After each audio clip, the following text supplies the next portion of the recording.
It's Elabella, and I will be reading Deployment Notice, Chapter 3. Whatever.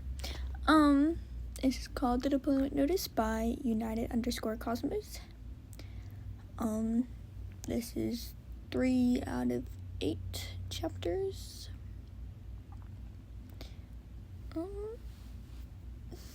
Anyways, let's get started.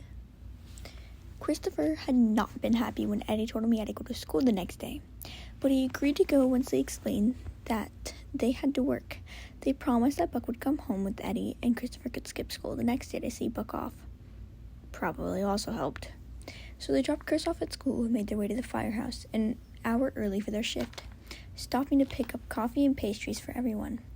Eddie had sent out a text asking everyone to meet an hour early, saying they had something important to talk about but refusing to elaborate. Everyone was there waiting for them when they arrived. Eddie walked up to the stairs with the food and drinks balanced precariously in his arms and Buck following him carrying the trunk. "So, we're being bribed," Jim called out with a grin, moving to help Eddie. "Can't say that I mind." They took a minute to settle, everyone grabbing coffee and pastries before focusing back on the matter at hand. "So, you boys have an announcement," Athena said, raising her eyebrows at them. "Did you two finally get together?" Jim asked, powdered sugar already coating his lips and chin. "'Cause if so, you guys just won me a lot of money." "What?" Buck exclaimed, staring at him wide-eyed as Eddie choked on his coffee. "Jim!" Hen exclaimed, slapping his arm. "Shut up." "Anyways," Bobby said, rolling his eyes good-naturedly, "what did you two want to talk about?" It's Buck announcement, not mine," Eddie clarified, clearing his throat. "I'm just moral support." All eyes turned to Buck at that, and he gulped. "Now or never," he thinks and takes a deep breath. "I'm getting deployed." Everyone froze. Nobody moved and nobody spoke. They just stared at him. "That isn't funny, Buckaroo," Athena said, and there was an undercut of something dark in her voice, and that Buck didn't recognize. "You shouldn't joke about something like that." "It isn't a joke," he replied, sliding the open envelope over towards her. She picked it up and looked over its contents before handing it to Bobby. She didn't say anything else, seemingly still processing. "You said you dropped out of training," Maddie says. Her voice was angry, but he could see that she was holding back tears. "I lied?" he said, smiling at her mournfully. "I'm sorry, Mads." "You told me you dropped too," Bobby said. "Why?" He let out a chuckle at that. "It was getting kind of frustrating being held back from rescues that I had the training to perform. Figured it would be enough of a reason for you to let me have a bit of a longer leash if I told you that I at least partially training." "Wait," Chimney said, holding his arms out. "Everyone, hold on. You were in the army?" "No," Buck chuckled, a bit of pride showing on his face. "I'm a Navy SEAL." "What? Since when?" Chim and Head both exclaimed at the same time. "I enlisted when I was 19, Buck shrugged like it was no big deal. "And you knew?" Hen asked, pointing at Eddie. No," Eddie grimaced. "I found out when Buck found the deployment issue in his mail the other day." "I don't understand," Bobby said. "You've been here for 4.5 years without deployment. Did you re-enlist or something?" No, of course not," Buck quickly assured them at the hurt look on his friends' faces. "I'm in the reserves. I've been in the reserves. I wouldn't have re-enlisted. I want to stay here." "I can't believe this," Hen said. If this is some sort of elaborate prank, I swear to God, I will end you." "Still not a joke or a prank, I promise. If you can hear my cat in the background, I'm so sorry. He loves to stick his head in plastic bags, and I can't save him. I'm gonna be honest, I can't save him." Sorry, let's get back into it. "Still not a joke or a prank, I promise." He sighed and opened the trunk, pushing it towards them. "This should be enough to convince everyone of that. It's everything I have that isn't classified from while I was on active duty." They started pulling things out and shifting through the contents of the trunk. Athena and Hen went for the mission files first, practical as always. Chim and Bobby were sorting through the photos, marveling at how young and different Buck looked. Maddie went straight for the thing he was hoping no one would find, the most painful artifact in the trunk. "Buck, "What's this?" she said, voice eerily calm as everyone turned to look at what she had. She was holding up a chain with 2 pairs of dog tags and 2 rings hanging off it. "Those," he paused, sighing and rubbing a hand down his face, "would be engagement rings." There were several gasps across the table, and a few muttered exclaims. "It's just..." His voice cracked and he paused, trying to collect himself. "Let me explain from the beginning, please." There was a murmur of absence, and everyone settled down to listen to the explanation. He took a stack of photos back from Bobby and started to explain. "I enlisted at 19. I've been traveling aimlessly for a few months, and I ended up talking to a guy at a recruitment stand in Sacramento. He said I could help people, and I figured, why not? I'd nothing left trying me here or anywhere, really, so I went for it. I said that I dropped out because I couldn't turn my emotions off like they wanted me to," he explained, looking up at Bobby. "I lied. It's a bit with how I am now, but I was a different person then. I was young and alone and coming out of a shitty home. I was willing to be anything they wanted me to be for even an ounce of approval. Separating myself from the emotions was easy. I'd been doing it for years at home anyways." He heard Maddie let out a sob at that. He knew she felt guilty about how he grew up. Even though she shouldn't, it wasn't her fault. He sent her a kind smile, trying to reassure her. "I excelled at all aspects of my training, and when I graduated," he paused to toss a photo of the ceremony on the table for everyone to see, "I was placed on a special operations team. Even set on my first mission within a week." That's the file from it. He had to point at the one that layer on top of the pile. "There were 6 others on the team, and they were the first family it ever had. Other than you," he said, looking at Maddie, "there was Daniel Woods. He was the head of our group. We call him Danny Quarterback, or QB, or some variation of Dad when we were messing with him." He tossed a photo of Danny onto the table while he explained. "Quarterback," Hannah softly.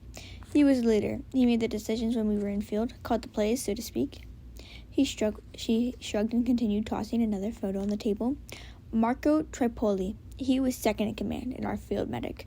We call him Wombo, short for walking ambulance, and some variation of Mom." He chuckled a bit at that.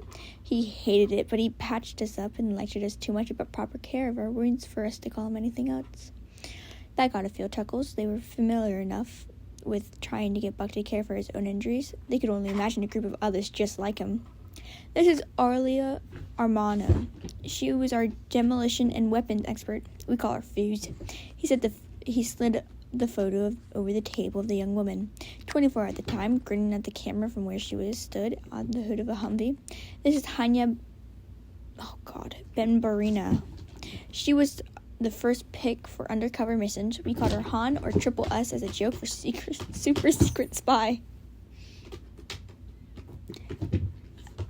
"I am so sorry. He is so hyper today." "I'm so sorry." He sorted through the stacks of photos for a minute before finally producing the right one. "Elliot Cole," he said, placing a photo of a man it had been taken on his wedding day and looked the happiest Buck had ever seen him. He took point on recognition a lot. We called him Eagle or Eli. "That's me. I was the team sniper." He tossed another photo down on himself, looking back with a grin at the camera from where he was scaling a fence that had a "Do Not Enter" sign on it. He smiled a bit at the memory. He could still hear the lecture he got him from Marco when he came back later with the cuts all over his arms and legs from the barbed wires. "They used to call me Kid, but that's not because I was the youngest on the team, although I was. There was one time, pretty early on, when it was just Han and I on an extraction mission that went a bit sideways. Danny told us to relay over the comms what our status was, and I said, kinda in distress. That got the team to laugh a bit. So they started calling me kinda in distress to tease me. Eventually that got shortened to its abbreviation, Kid." He looked at the last photo, holding it to his chest for a moment before sliding across the table. "That's Madame Medhocaton, my fiancé," he said quietly, quickly wiped a tear that he'd let slip off his cheek. He was good with defusing bombs, the best actually. Also a good hostage negotiator. We called him Wire. We got together 2 years after I joined the team and got engaged 2 years after that. He placed the photo with the other 2 of them two of them kissing and holding their hands with their rings after the camera. Ollie had taken the photo, and he remembered Folly catcalling them after, when they'd gotten a bit carried away with the kissing part of the pose. He looked at the photos for a minute fondly before he snapped back to attention and focused on the task at hand. I was on the team for 5 years. Then, one day, he cleared his throat. We were stationed on a base in Kabul without any missions and decided to assist an army platoon with one of theirs. It was supposed to be fairly simple. The targets had rigged the school with the bomb, with the students and teachers still inside. The team went in with a platoon to find them, evacuate the students and teachers, and defuse the bomb. I was sit on the roof of a nearby building with orders to kill the targets as soon as they exit. They weren't supposed to be the suicidal type, so I was stationed up on a roof with one of the army guys as my cover. He took a deep, shaky breath and felt Eddie put a hand on his shoulder and squeeze as if to ground him. I don't know what happened or what went wrong, but the targets never left the building and the bomb went off, he said. It was far bigger than the intel had suggested, and the entire building was leveled. No one survived. There were several gasps, and he could see and feel wet eyes. His were dry. He couldn't let himself break down again, like he had the other night with Eddie. An army guy, Keith was his name, I think, and I were close enough to be the blast that we got hit with projectiles, but we were just injured, not killed. Both of our teams died, though, he sighed. I was sent stateside to recover from my injuries, and they offered to put me on another team, or to let me finish my contract in the reserves. I chose the reserves, traveled aimlessly again for a year, then came back to L.A. Marco's brother, Luca, is a firefighter at the 136. He helped me get through the academy and just a bit to life here. And now, here I am. It was silent for another moment before Athena got up and wrapped him in a hug. For a moment, he almost broke down in her arms, but he held it together and continued to do so until everyone had finished hugging him. So, any questions? He asked a bit awkwardly. Once everyone had settled down a bit. Why didn't you tell us? Hen asked softly. Partly because when I met you, it still hurt too much to talk about, but also because I was a different person then. He explained honestly. For lack of a better word, I was a SEAL through and through. Not exactly the golden retriever frat boy you picture me as. Plus, I was still grieving. Still am, but it's different now. By the time I was ready to talk about it, and I didn't think your opinion of me would change too drastically, it felt like it had already been too long. So I just kept my mouth shut and hoped it wouldn't become relevant. But now I'm being deployed, so here we are. Buck, we don't think any less of you, Athena said fiercely. He let out a breath. He didn't know he'd been holding at that.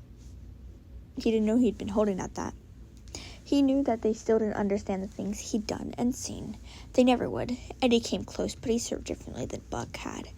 It still meant a lot to hear the words, though, and see the various knots of agreements. So just for the record, I'm not saying I'm being reckless, because I definitely am, but I'm reckless and trained, so you don't have to worry about me anymore. As he said, getting a few triggers at the first part. We're always going to worry about you, Buck, Hen replied with a fond look on her face. That's our job. I'm so sorry you lost your first family, but we're your family too now, and we're going to worry. I'm sure they're glad that you're being looked out for, kid, Bobby added, leveling him with a look. Yeah, he let out a watery chuckle at that. I'm sure they are too. That is it for chapter 3. I am so sorry for all the background noises. My cat is a menace and is causing drama as I sit on my floor.